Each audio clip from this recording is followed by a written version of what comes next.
Okay, so now let's compare the population, the sample, and the SDOM. These are three things that we've looked at a lot. These are two things that we've looked at a lot before, but I want you to see how these all fit together. So remember, when we talked about the population before, we really called it the truth. I mean, this is the thing we really want to know.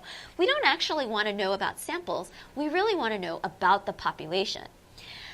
The problem is, it's really hard to get empirical data, stuff where you actually go out and get data from the world. It's impossible to get data on. And so largely, it's either theoretical or we just don't know what the population is like. Or when we do have known populations, they might be small populations or very, very well studied. And the summary values for the population are called parameters, right? And in the same way, the samples are not the truth, and we're not really interested in samples, but we're using the sample as a window to the truth, right? What's nice about the sample is that unlike the population, it's empirical. We could actually go out there and get data on it. And the summary values are called statistics, right? We call them statistics. And so for the population, we symbolize the mean by saying mu. Here we call it x bar. Here the size is big N, but here the sample size, is little n. Variance here is called sigma squared, whereas here it's little s, so this is the n minus 1 version squared, right? And for standard deviation, it's just sigma or s. Also, you might see big S, but when you use big S, you're not approximating the population. You're not trying to approximate the population standard deviation. You're just interested in the actual standard deviation of the sample. Okay, so now that we know this, now how does the SDOM fit into all this? Well, the SDOM, is it the truth? Is it the thing we want to know? No, not really. Nor is it just a window to the truth. But in essence, what it really helps us do is it helps us get from this to this. It's sort of like the middleman. Because what the SDOM is like a whole bunch, a whole distribution of windows to truth, right? So although it's not the truth itself, it helps us interpret this sample because it's a whole bunch of windows to the truth. And you could sort of see, where does this sample fit in to this sampling distribution of the mean, right? We don't get data on it. It's not empirical. It is theoretical, right? It's still a theoretical distribution, but we could easily generate it because of the CLT. Right? Those principles help us know what the SDOM looks like. And instead of calling them parameters or statistics, what we call them is expected values, just like probability distributions. They're both theoretical distributions of samples. And instead of calling it mu or x bar, it's like it's the window, it's the distribution of windows to the truth. So it's the mu of a whole bunch of x bars, right? And here, instead of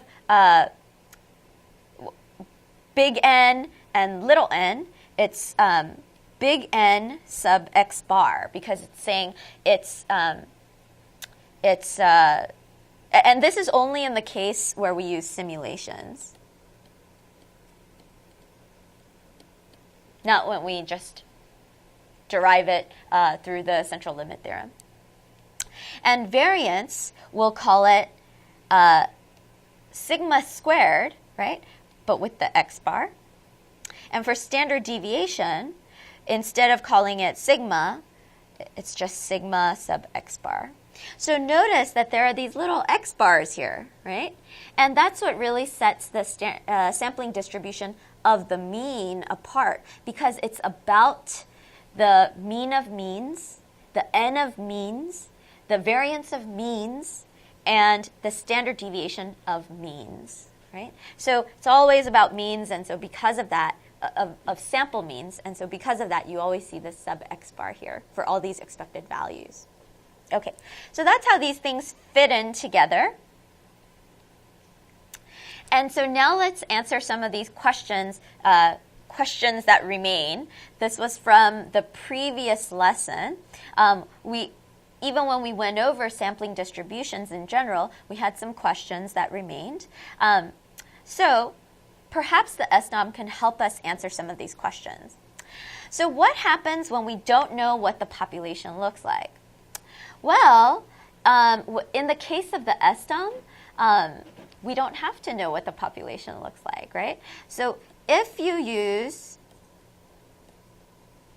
SDOM, or the sampling distribution of sample means, then you don't really need to know what the population looks like.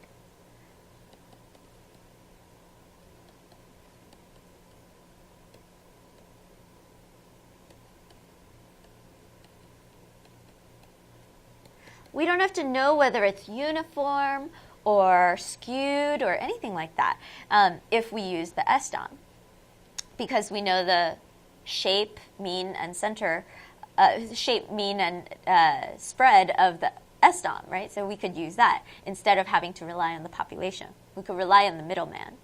Great. Can we have sampling distributions for summary statistics other than the mean? Why, yes, you can. Because if you want, you could play with this simulation further. And I'm just going to clear this and go with normal again. But we don't have to use the mean. We could actually use the median, right? And so we could look at what the median looks like. Or we could look at standard deviation and look at what standard deviation looks like.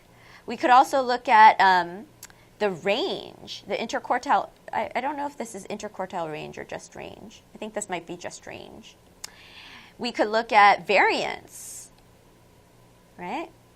And we could look at that for a whole bunch of different kinds of ends, as well as different kinds of summary statistics, right? So if we look at that, we could see, standard deviation, that's what that looks like. What about the median? So we could look at that. But when we look at medians and standard deviation or variance, the central limit theorem doesn't necessarily apply full force. For instance, the median here is not exactly going to be, not necessarily going to be the median here. For instance, let me show you an example, a custom example. Notice that the median here is, it is similar to the median here. Ta-da. But if we look at, for small sample sizes, let's look at that. Here, the median, still pretty similar. Okay. So there, at least the median works for this one. Okay, so median works. But I think there are cases where the median doesn't necessarily work.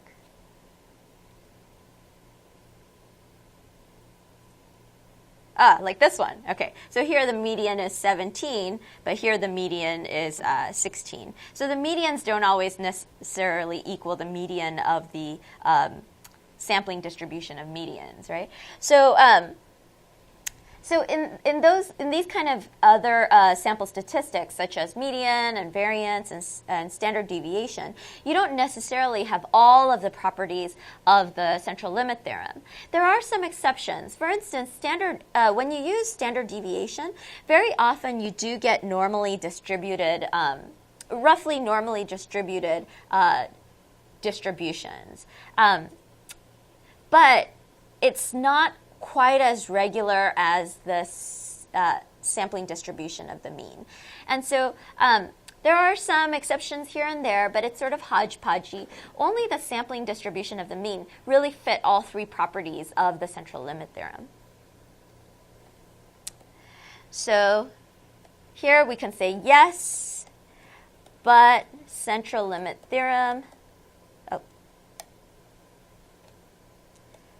does not necessarily apply. Okay. How do we know whether a sample is sufficiently unlikely? Well, I guess we don't really know for sure, but one of the things that we talked about when we talked about normal distributions in the past is that we could actually figure out, so if we have this normal distribution, we can tell you where 99% of the means might fall, or 95% or 90% of the means might fall. And so we could actually make these cutoff points once we know what standard deviation, once we know that it's a normal distribution. We could decide sort of, as long as it's, way different than 99% of what's expected, we could say, oh, it's sufficiently unlikely. So we could set these sort of arbitrary marks. So although it doesn't say exactly how different it has to be, we could set marks given that it's a normal population. And do we always have to simulate a large number of samples in order to get a sampling distribution? No, not necessarily. No, not necessarily, because of the CLT.